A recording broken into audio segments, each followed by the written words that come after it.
taxa de juro de política monetária reduz para 11,75%. O Comitê de Política Monetária do Banco de Moçambique, CPMO, decidiu reduzir a taxa de juros de política monetária, taxa MIM, de 12,25% para 11,75%. Esta medida decorre essencialmente da manutenção das perspectivas da inflação em um dígito no médio prazo, não obstante o aumento das incertezas quanto aos efeitos do agravamento do risco fiscal. As perspectivas da inflação mantêm-se em um dígito no médio prazo. Em fevereiro de 2025, a inflação anual fixou-se em 4,74% após 4,69% em janeiro. A inflação subjacente, que exclui frutas e vegetais e bens com preços administrados, manteve-se estável. A manutenção das perspectivas da inflação em um dígito no médio prazo reflete essencialmente a estabilidade do metical, que já dura anos, e o impacto das medidas tomadas pelo CPMO. Para o médio prazo, excluindo o gás natural liquefeito, perspectiva-se um crescimento econômico moderado. No quarto trimestre de 2024, estima-se que, excluindo o gás natural liquefeito, o produto interno bruto tenha contraído 3,1% após ter crescido 2,8% no trimestre anterior. Quando incluído o gás natural liquefeito, o produto interno bruto contraiu 4,9% após crescer 3,7% no trimestre anterior. Uma caída brutal.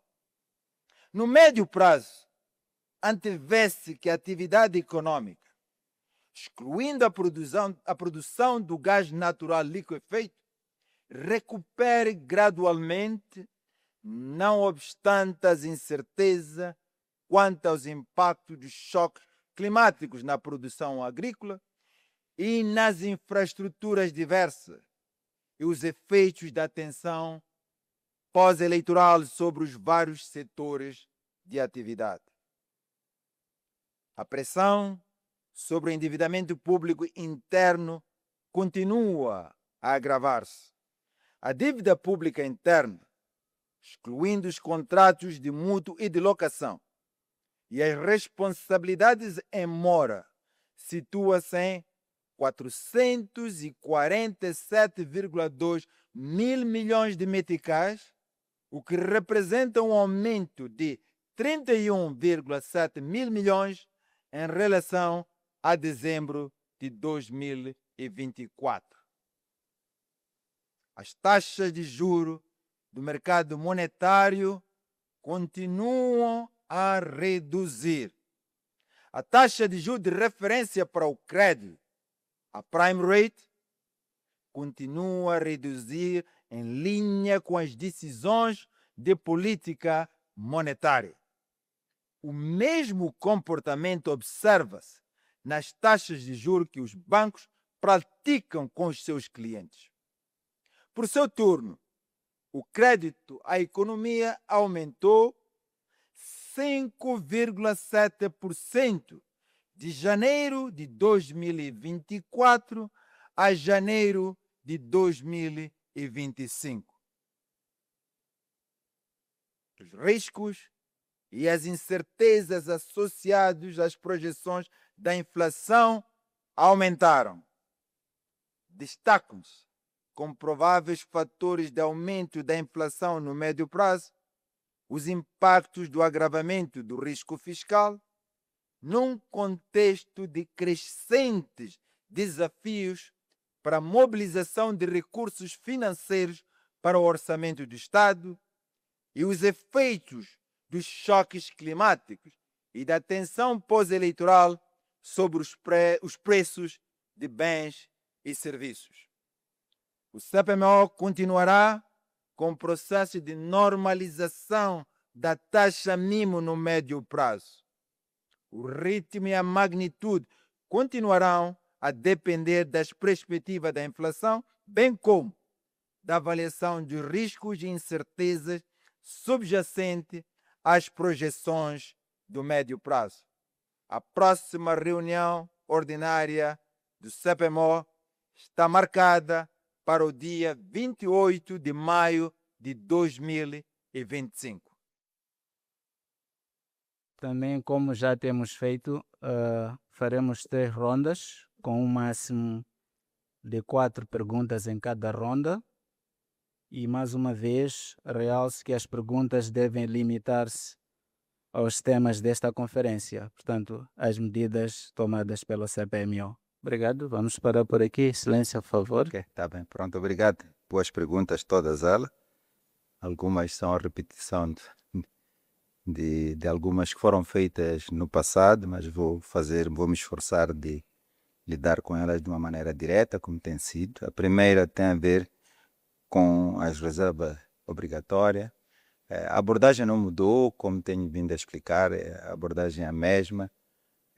As reservas obrigatórias são um instrumento de gestão da liquidez estrutural do nosso sistema, que pode haver excesso, que pode haver déficit. Baixamos quando há um déficit para poder acrescentar. Quando há um déficit de liquidez, baixa-se para cobrir o déficit de liquidez que existe.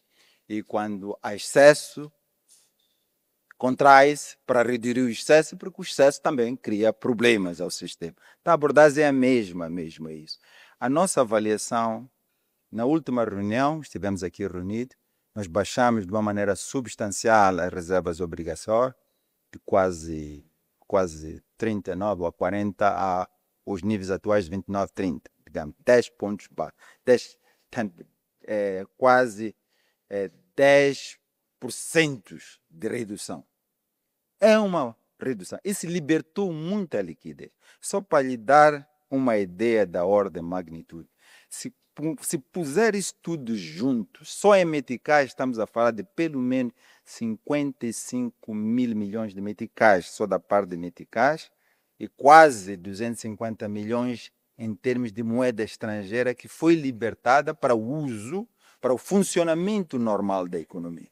Porque a avaliação que tínhamos feito no momento, que tinha chegado o momento, estávamos acompanhando os indicadores do mercado, que havia um déficit, e que a resposta correta do banco nessas condições era dar a liquidez que era necessária, e esses objetivos foram alcançados. Ajudaram ao melhor funcionamento dos mercados. Certos mercados estavam completamente paralisados, contraídos, a adição de liquidez, porque quando há liquidez e a escassez e apresenta a liquidez, facilita o funcionamento dos mercados.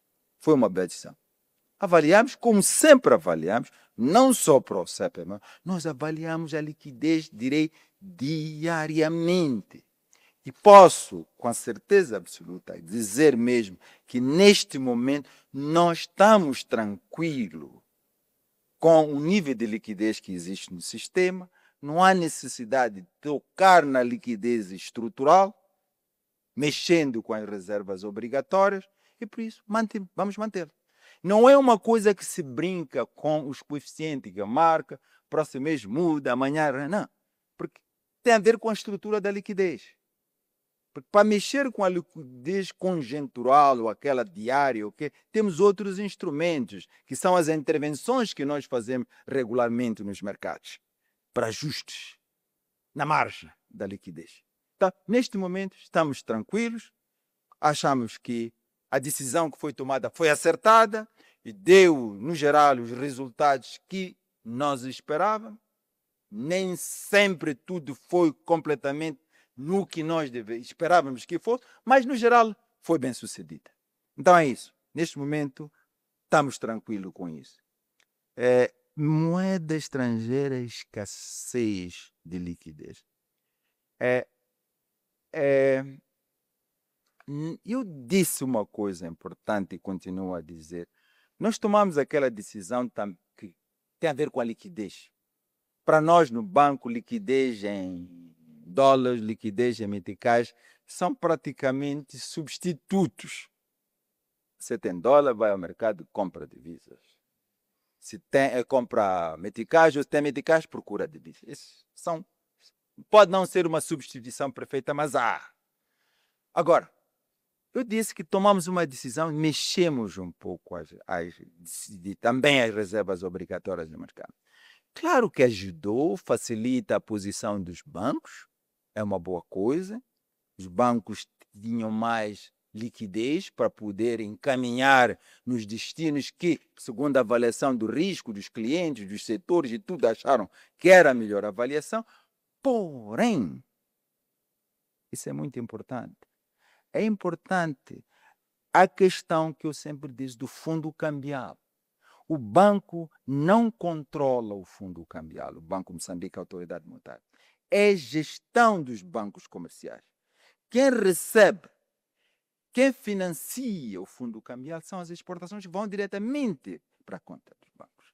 E são eles que gerem esse fundo cambial com os seus clientes, avaliando o perfil de risco dos clientes, o perfil de risco do setor e, em alguns casos, o perfil de risco do país, incluindo as incertezas que têm a ver com questões pós-eleitoral e etc., que chamamos de risco. Mas essa parte compete ao banco. Agora, ao Banco de Moçambique compete assegurar que o país tem uma disponibilidade de reservas internacionais para fazer face, que é um ativo estratégico, é importante. As reservas internacionais são um ativo estratégico para proteger o Estado.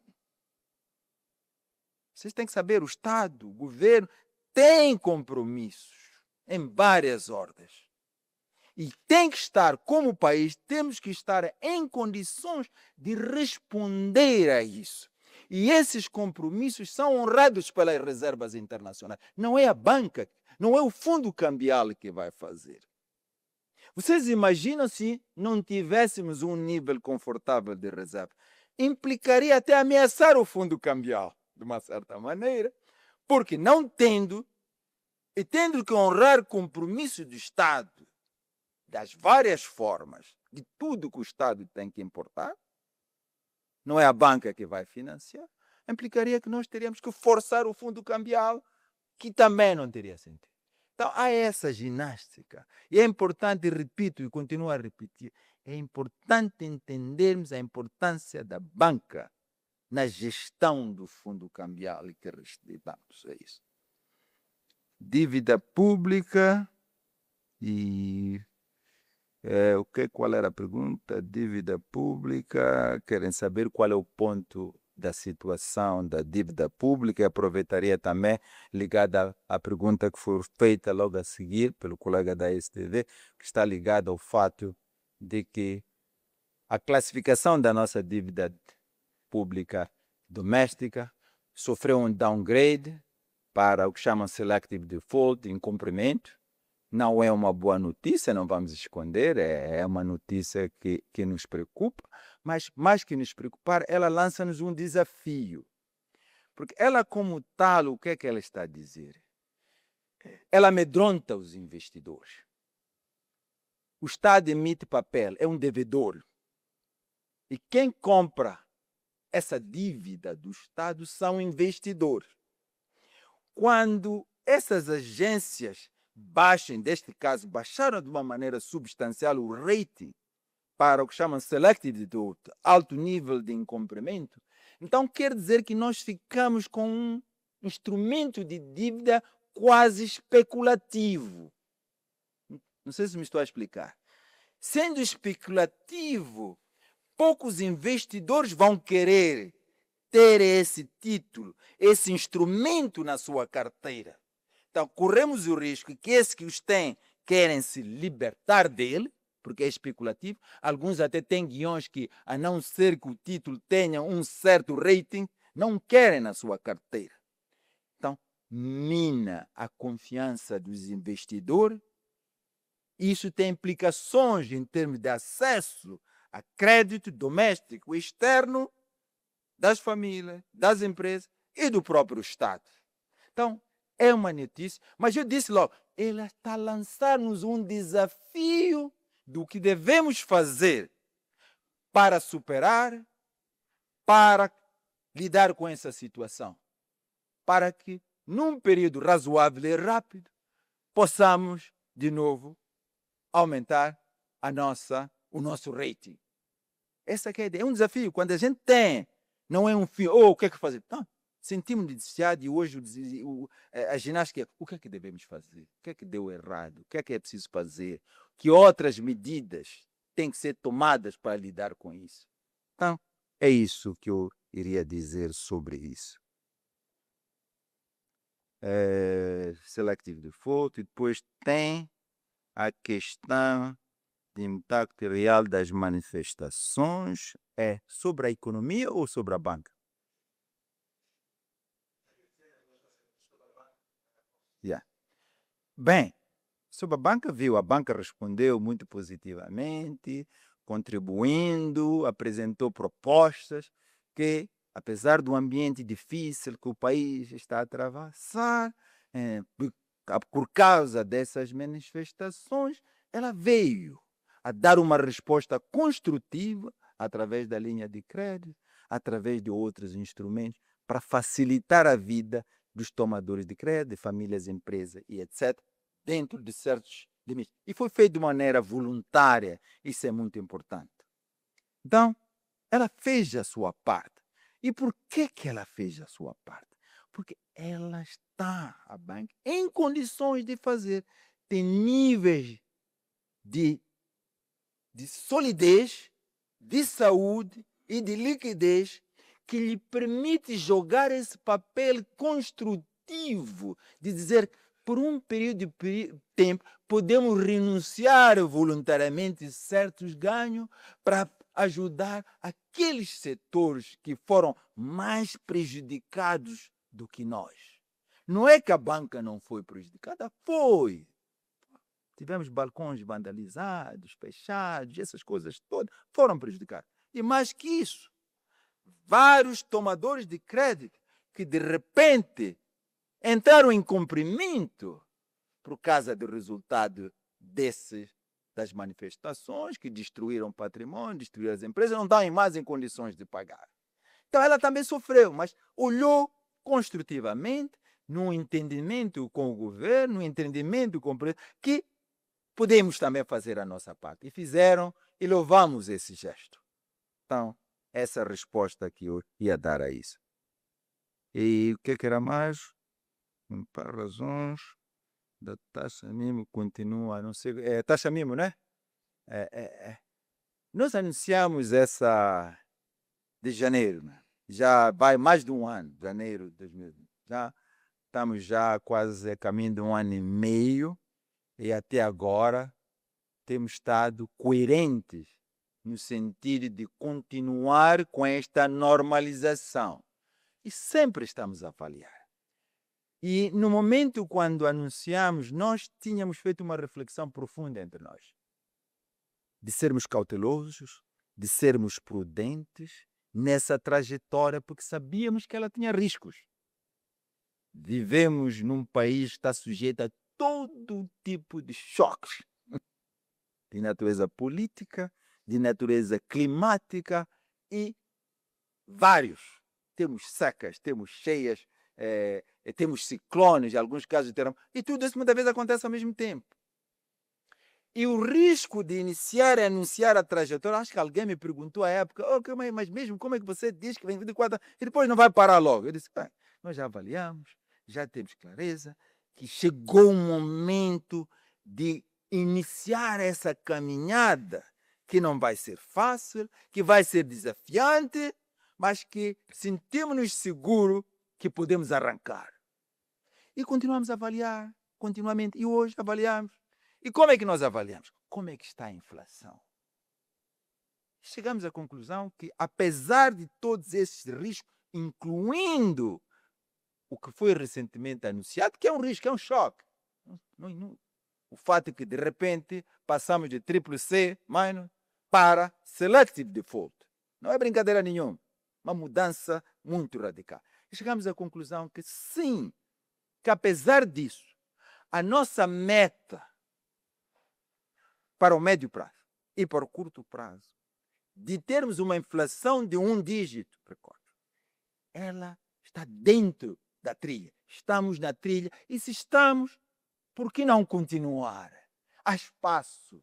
Concluímos que havia buffer, que havia espaço para continuar essa trajetória, apesar desses choques que acabei de anunciar. Então é isso que está.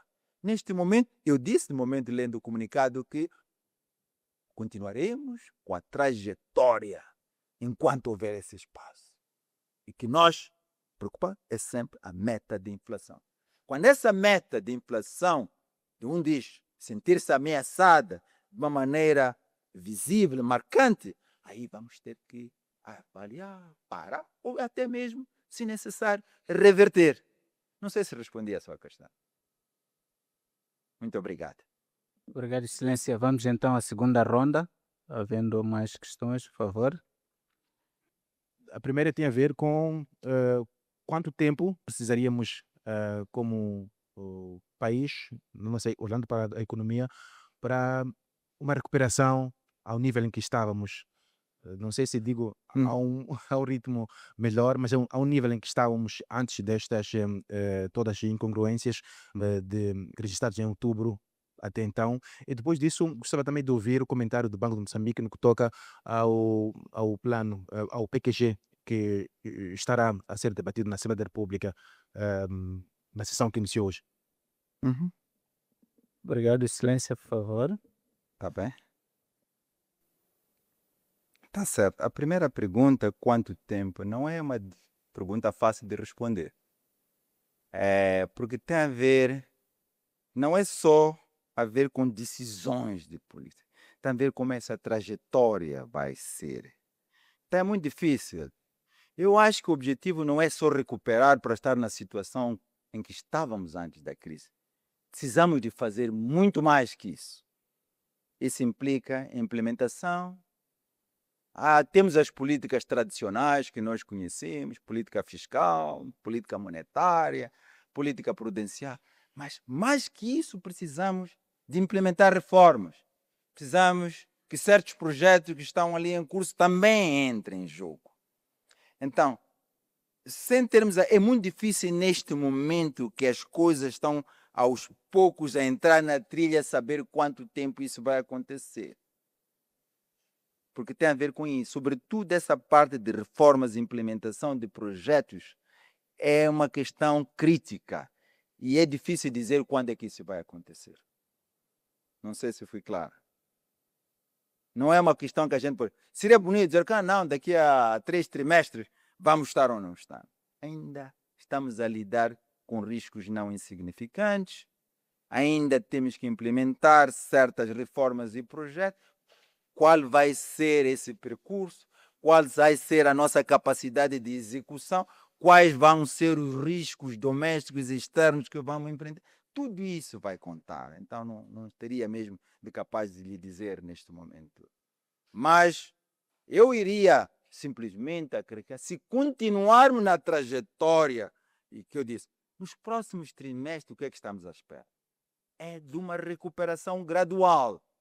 Então, seria razoável se essa recuperação gradual que estamos a anunciar, que até o final do ano vamos estar a níveis praticamente os mesmos daqueles ou mais daqueles antes, para que iniciemos o próximo ciclo numa situação bem satisfatória. Se as coisas continuarem no ritmo que anunciamos hoje, mas pode não ser.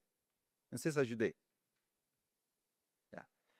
Plano quinquenal do governo, claro, é um plano, está sendo discutido, é um instrumento orientador, em si não é medida, é um plano, acho que é uma boa coisa, que está sendo discutida, vai direcionar-nos a todos e mostrar em que direção deveremos concentrar os nossos esforços. Então, uma coisa construtiva, vamos aguardar. Foi preparado pelo governo, a Assembleia vai debater, vai agregar valor nas suas discussões, vai enriquecer pelo debate e, ao momento, quando aprovado, teremos o elemento orientador da governação dos próximos anos do presidente Chapa. Isso vai ajudar, porque depois com isso fica mais fácil encaixar o resto.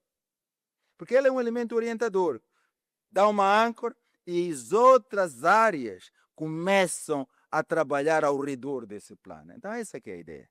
Então é certamente uma boa coisa, mas se também responder corretamente ou adequadamente, não sentir que estou a fugir da questão. Está satisfeito? Muito obrigado.